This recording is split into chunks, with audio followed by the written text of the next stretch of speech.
اعلیٰ حضرت امام اہل سنت کے عہد میں ایک بہت بڑے محدث تھے، حافظ بخاری حضرت علامہ شاہ وسیع احمد محدث سورتی علیہ رحمہ.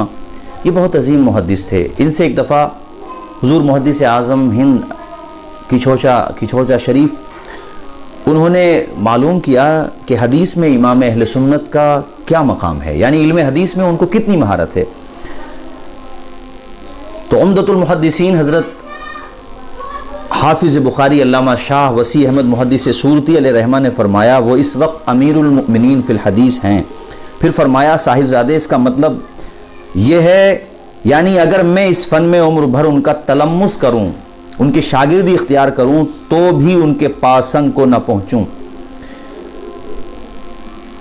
محدث اعظم علیہ رحمہ نے یہ جملہ جب سماعت فرمایا تو فرمایا حضرت آپ نے سچ فرمایا. ولی را ولی می شناست و عالم را عالم می دانت. خود محدث اعظم ہند علیہ رحمت و رضوان فرماتے ہیں علم الحدیث کا اندازہ اس سے کیجئے، یعنی اعلیٰ حضرت کو علم حدیث پر جو دسترس اور مہارت حاصل تھی اس کا اندازہ اس سے کیجئے کہ جتنی حدیثیں فقہ حنفی کا ماخذ ہیں ہر وقت پیش نظر رہتی ہیں، اور جن حدیثوں سے فقہ حنفی پر ظاہراً زد پڑتی ہے اس کی روایت و درایت کی خامیاں ہر وقت ازبر تھیں، یعنی ہر وقت بالکل آپ کے ازبر رہتی تھیں. علم حدیث میں سب سے نازک شعبہ فن اسماء الرجال کا ہے. اعلیٰ حضرت کے سامنے کوئی سند پڑھی جاتی اور راویوں کے بارے میں دریافت کیا جاتا تو ہر راوی کی جرح و تعدیل کے جو الفاظ فرما دیتے اٹھا کر جب ہم تہذیب و تہذیب یا تقریب یا جو بھی فن اسماء الرجال کی کتابیں ہیں اس کو دیکھتے تو جو الفاظ اعلیٰ حضرت فرما دیتے تھے بعینہ وہی الفاظ ہمیں جرح و تعدیل سے متعلق کتب کے اندر مل جایا کرتے تھے. غضب کا حافظہ تھا، اور اصل بات یہ ہے کہ یہ فیضان تھا مکین گنبد خضرا کا، اور یہ نگاہ کرم تھی شہنشاہ بغداد کی، جن کی طرف نسبت کرتے ہوئے خود امام اہل سنت نے کہا تھا کہ تجھ سے در سے سگ اور سگ سے ہے مجھ کو نسبت، میری گردن میں بھی ہے دور کا ڈورا تیرا، تیری سرکار میں لاتا ہے رضا اس کو شفیع جو میرا غوث ہے اور لاڈلا بیٹا تیرا. تو دراصل انہی کا فیضان تھا. 212 پہ ہے کہ حاجی امداد اللہ مہاجر مکی علیہ رحمہ کے خلیفہ مولانا کرامت اللہ صاحب نے دہلی باڑہ ہند راؤ سے 1311 ہجری میں استفتاء اس مضمون کا بھیجا کہ زید درود تاج وغیرہ پڑھنے کو شرک و بدعت کہتا ہے، کیونکہ اس میں حضور سید عالم صلی اللہ علیہ وسلم کو دافع البلاء والوباء کہا گیا ہے جو کھلا شرک ہے. زید کا یہ دعویٰ ہے. یہ استفتاء بھیجا گیا.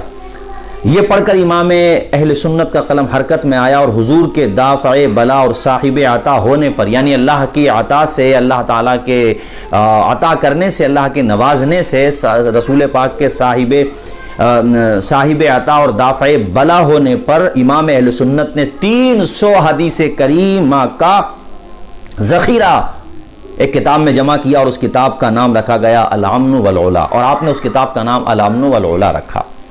ایسے عظیم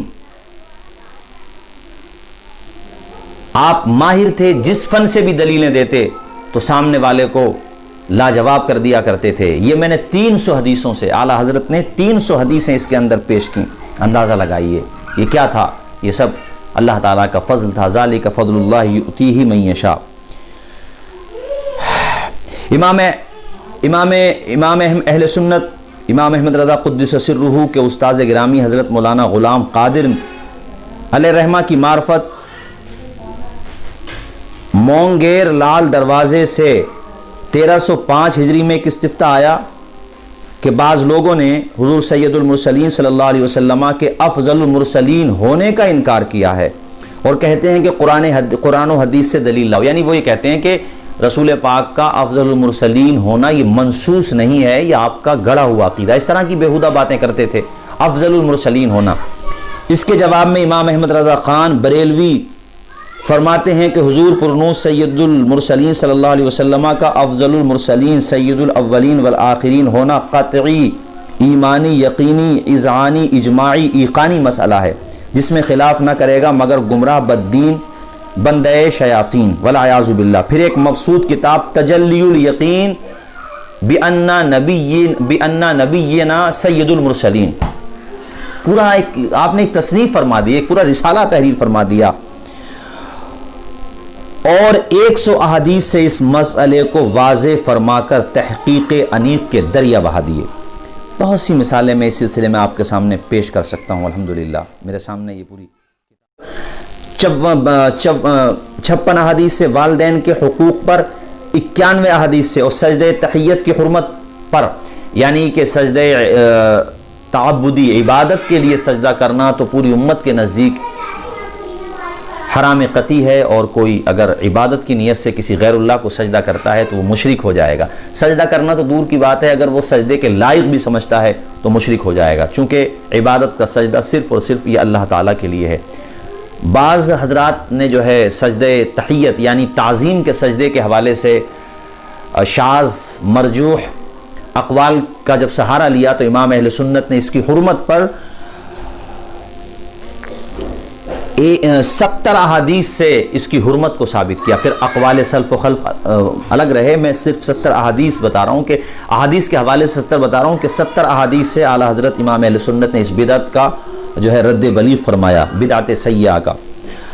شفاعت کے عنوان پر 40 احادیث، تصاویر کے عدم جواز پر 27 احادیث، اس طرح بے شمار۔ اچھا، پھر دوسری بات یہ ہے کہ اعلیٰ حضرت جب حوالہ دیتے ہیں تو آپ کو حیرت ہوگی، اس زمانے کی یہ بات ہے کہ جب اتنی سہولتیں تو تھی نہیں، قلم دوات کا دور تھا، چراغ روشن کیے جاتے تھے، روغن کے ذریعے جلائے جاتے تھے، اس میں پڑھا جاتا تھا، کتابیں اس طرح سے کوئی سافٹ ویئر کی کوئی صورت ہی نہیں تھی۔ اس وقت اتنے سارے حوالہ جات دینا یہ واقعی عقل انسانی کو حیرت میں ڈال دیتا ہے۔ امام اہل سنت جب حوالہ جات دینے پہ آتے ہیں تو میں آج یہ بات بڑے دکھ کے ساتھ کہتا ہوں کہ ہمارے لوگوں کو بھی پتہ نہیں ہے، وہ پڑھتے ہی نہیں ہیں کتابوں میں، صرف جذباتی نعرے لگاتے ہیں۔ آپ امام اہل سنت کی تحقیق جب پڑھیں گے پھر حوالہ جات دیکھیں گے تو دنگ رہ جائیں گے کہ اس زمانے میں امام اہل سنت اتنے حوالہ جات کس طرح دے دیا کرتے تھے۔ میں چند مثالیں پیش کر رہا ہوں، علامہ مفتی حنیف خان صاحب قبلہ نے لکھی ہیں۔ الامن والعلا میں ایک حدیث اعلیٰ حضرت پیش کرتے ہیں، اطلب الخیر والحوائج من حسان الوجوہ۔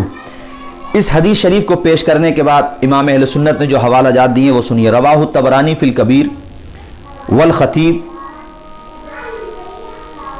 والبیہقی فی شعب الایمان عن ابن عباس، فی شعب الایمان عن ابن عباس، یہ ہو گیا ہے۔ اس کے بعد فرماتے ہیں وابن ابی دنیا فی قضاء الحوائج ودار قطنی فی الافراد والطبرانی فی الاوسط، ابن عساکر والخطیب فی تاریخہا عن انس بن مالک، یعنی یہ حوالے دیتے چلے گئے طبرانی، پھر آگے یہاں تک کہ آخر میں جا کر میں آپ کو بتاؤں تو یہ 9 صحابہ کرام کی روایت 34 کتابوں سے نقل فرمائی۔ اس زمانے میں ایسا نہیں تھا کہ آپ نے کوئی حدیث سافٹ ویئر پہ ڈالی یا آپ نے جو ہے کمپیوٹر کا سہارا لے کر کے ایک حدیث کا ٹکڑا ڈال دیا تو اس میں پھر سارے نیچے حوالہ جات آ گئے۔ وہ سسٹم اس زمانے میں نہیں تھا، اس زمانے میں براہ راست کتابیں دیکھنا پڑتی تھیں۔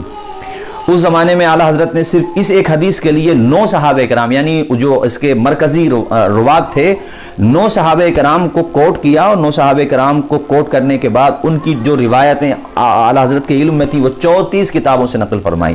حیرت ہے نا، حیرت کی بات۔ اسی کتاب کے صفحہ 73 پر ایک حدیث اس طرح ہے، اللہم اعز الاسلام باحب ہذین الرجلین الیک بعمر بن الخطاب او بابی جہل بن ہشام۔ اس حدیث پاک کو بھی آپ جب حوالہ جات دینے پر آئے ہیں تو پھر حوالہ جات رواہ احمد، اس کے بعد صاحب ابن سعد و ابو یعلا، اور صاحب پھر وہ مرکزی راوی کا بھی ذکر کرتے ہیں والنسائی اور ترمذی، احمد، ابن عساکر، یہ سب حوالہ جات بیان کرنے کے بعد یہ 10 صحابہ کرام کی روایت 23 کتب حدیث سے نقل فرمائی۔